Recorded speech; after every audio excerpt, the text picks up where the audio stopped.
We live in an ecosystem where capturing attention is a daily, universal pursuit. Every time you open a glowing screen, millions of people are actively trying to go viral, gain followers, and be known. A few decades ago, fame was a scarce resource. It was a status reserved for a tiny elite, actors, athletes, and musicians who had passed through rigorous professional gates.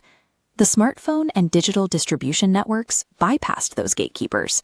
Today, anyone with an internet connection can reach millions of people from their own bedroom. The mechanics of how we do this are clear. The real question is why a highly unusual and heavily scrutinized lifestyle became the default desire for the average person. By opening the media gates, these platforms shifted the nature of what we want for ourselves. The platforms we use are built on a specific economic model. They measure, capture, and reward human attention.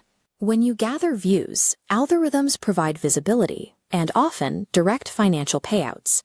This has turned attention into a global currency. Underneath that economy is a biological reality. Human evolution wired us to seek out social validation because for early humans, being accepted by a group was a matter of physical survival. This illustrates the shift. Left, historical validation from a local village. Right, modern validation from an expanding web of strangers. This scale creates a relentless feedback loop. You post, secure attention, and trigger a dopamine release. You feel good, so you repeat the behavior. The human brain has become physically addicted to the chemical reward of being perceived at this massive scale. An economic system designed to harvest human attention successfully tapped into a primitive biological need for connection.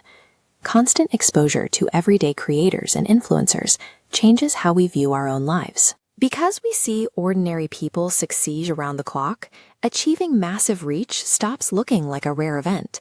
It starts to look like a replicable, expected process. Here is a chart illustrating this shift. A baseline labeled normal expectations steadily creeps upward over time until it intersects with a high-peaking viral success benchmark. Measuring our lives against these visible successes, it becomes natural to ask, why not me? When extraordinary levels of attention become the daily standard on our screens, living a quiet life begins to register as a personal failure.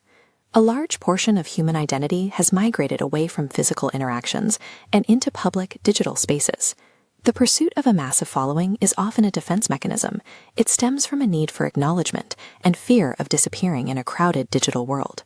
If a person's identity primarily lives online, a lack of visibility feels like fading from view. Without an audience to witness it, their digital identity feels less real. Seeking attention has become a coping mechanism for digital existential dread. As visibility becomes the primary proof of our digital presence, we begin to subconsciously alter our actions to maintain it. This scatterplot reveals the result of that pressure. Data points representing emotional intensity cluster higher on the y-axis as they progress along an algorithm reach timeline on the x-axis. Personalities and content become more extreme to satisfy the algorithm's demand for engagement. Through this constant adaptation, the boundary between authentic self-expression and performing for a digital crowd blurs. This leaves us with a difficult reality about living inside the attention economy. In a society demanding constant public performance, the hardest challenge is no longer figuring out how to be seen.